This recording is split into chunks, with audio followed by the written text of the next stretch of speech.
vu, il est assez distrait.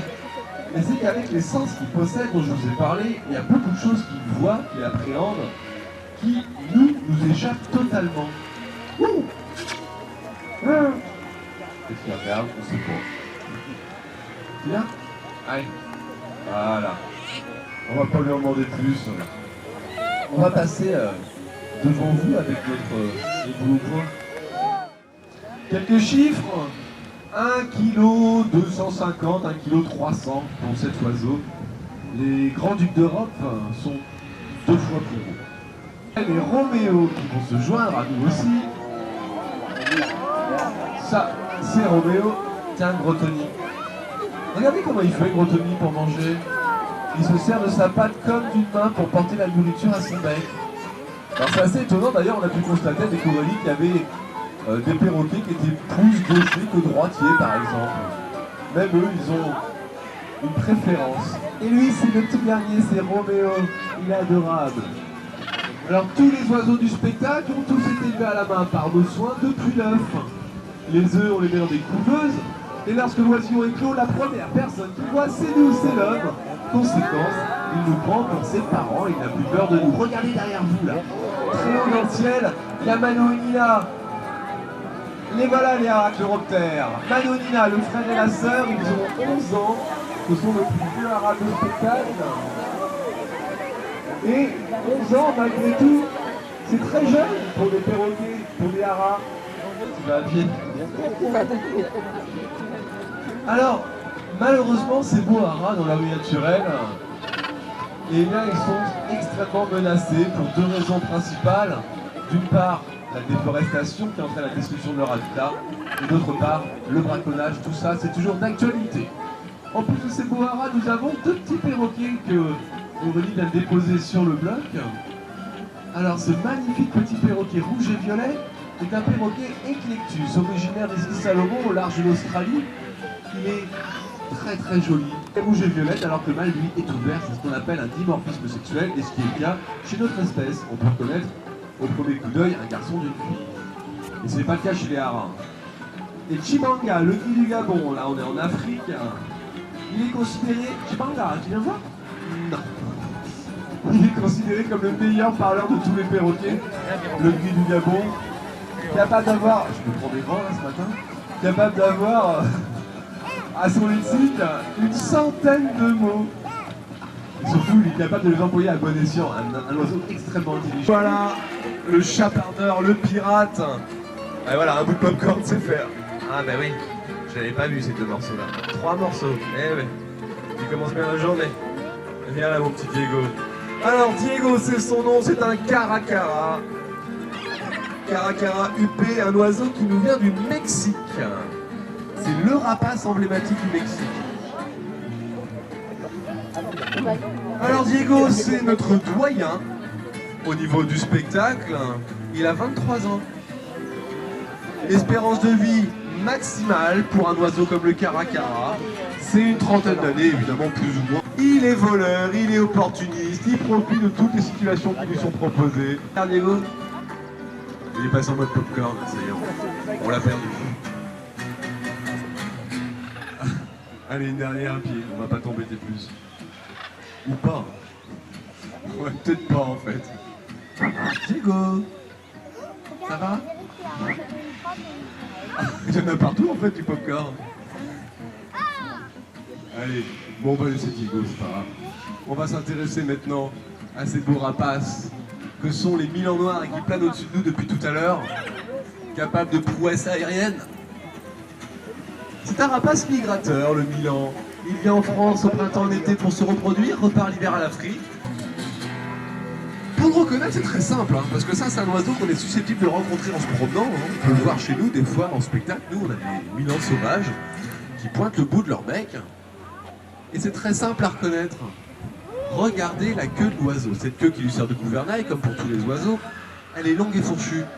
Il n'y a pas 50 rapaces de ce gabarit-là qui ont cette queue longue et fourchue.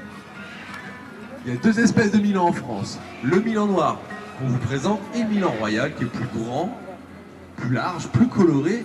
Néanmoins, ils ont tous 2 cette queue qui est caractéristique.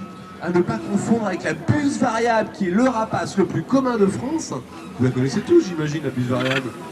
Vous savez, quand on roule en voiture, l'oiseau qui est tout le temps immobile, perché sur les branches, les ronds-balleurs de paille, les piquets de clôture, c'est elle, la buse variable, elle chasse à l'affût, c'est pour ça qu'elle est souvent immobile. Spectacle, avec Léa et tout le monde. Allez, on change de registre. Ce sont les échassiers auxquels on va s'intéresser maintenant. Alors, est-ce que vous les connaissez, ceux-là aussi, ces petits oiseaux? Ils sont connus, des oiseaux de chez nous, une fois de plus. On les appelle, ils font partie de la famille des ardéidés. Alors, comment reconnaître un ardéidé? Eh bien, c'est très simple. Il a, lorsqu'il vole, le cou replié en S. C'est leur caractéristique. Et les ardéidés, en fait, on les connaît tous. Le héron cendré, c'est l'ardéidé le plus connu. Alors donc là, ici, nous avons des petits hérons garde-bœufs, comme celui sur ma main. On n'y connaît rien. On regarde la couleur du bec. Bec jaune-orangé, héron garde-bœuf, petit bec noir effilé, aigrette garzette. Alors les petits hérons garde-bœufs, comme leur nom l'indique, ils vivent près des bœufs, près des grands ruminants, près desquels ils trouvent plein d'insectes à manger. Ah bah non, ouais. C'est quoi ça? Mais c'est pas une aigrette toi en plus. Oh bah. Bon allez hop. Roméo, tu viens? On met la papate, très bien. Désolé, hein, petite transition perroquet. Tiens, là une grosse noisette, file. Alors donc oui, je vous disais, les aigrettes gardettes sont piscivores et regardez, on comprend bien que ce bec, il sert de harpon. Hein. C'est flagrant. Tous les flamands ne sont pas des flamands roses, déjà. Souvent on est assez étonné. Eh bien, il s'avère que, regardez, ils se ressemblent quand même énormément, même si Cuba et le Chili, c'est pas la porte à côté, eh bien, ils se ressemblent énormément, un flamand reste un flamand, même si le cubain est un tout petit peu plus haut sur pattes, un peu plus imposant. Monsieur, regardez, les pattes des oiseaux, je me suis toujours posé la question, pourquoi ils ont le genou à l'envers? L'articulation du genou à l'envers. Alors la réponse, c'est que c'est pas son genou, c'est sa cheville.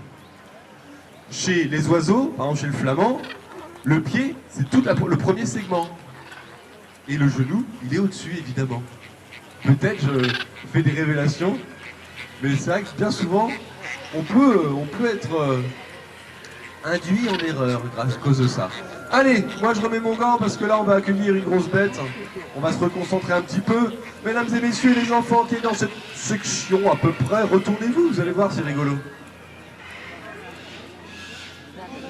Ça va passer juste au-dessus de vos têtes. Et quand je dis ça, c'est un vautour africain, un vautour charognard, le vautour à dos blanc, un des vautours les plus classiques d'Afrique.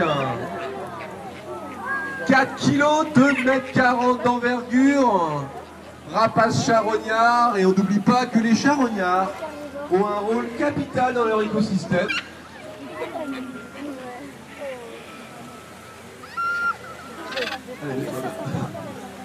Alors, des adaptations morphologiques pour notre oiseau, parce que ces oiseaux sont agressifs, c'est naturel chez eux.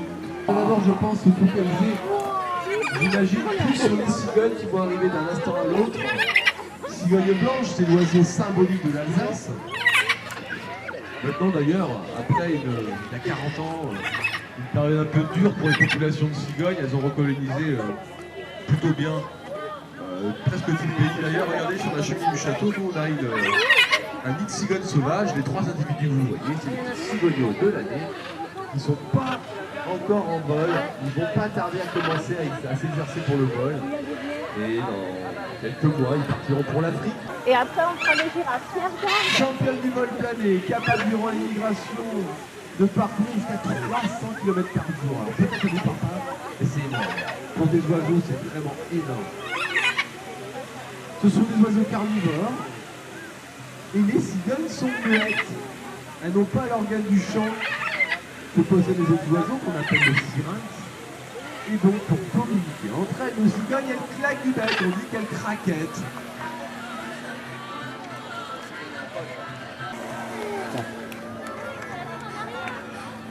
Alors, elles viennent nous voir, elles ont fait leur petite boucle du matin.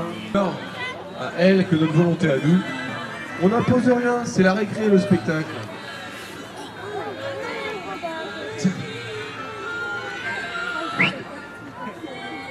Alors là, on ne les voit pas, les cigognos qui sont dans le nid. Mais pour information, sachez que quand ils naissent, ces jeunes cigognes, quand elles naissent, eh bien, elles ont le bec tout noir et les pattes toutes noires. La couleur orange vive qui caractérise les adultes apparaît bien après. Ça se fait progressivement dans le temps. Et Aurélie, regardez avec qui elle part un peu au loin là-bas. Des oiseaux énormes, ce sont des pélicans blancs d'Afrique. Parmi les plus gros oiseaux volants au monde. On les classe en 3e position après. Mais vous savez d'ailleurs c'est quoi les plus gros oiseaux volants au monde? Volants. Eh bien je vais vous le dire, ce sont les albatros et le condor. Alors le condor est un réceptacle pour capturer les poissons et elle sert aussi pour réguler la température de l'oiseau. Et bien voilà, c'est sur cette image qu'on va pouvoir se quitter avec tous ces oiseaux. Parmi nous, les haras dans le ciel, les milans, les hérons, les aigrettes, les pélicans, les flamands. Bref, tous ce petit monde. J'espère que vous avez passé un bon moment en notre compagnie. On va vous remercier de votre présence et vous souhaiter une très bonne fin de journée à Montpellier. Au revoir tout le monde.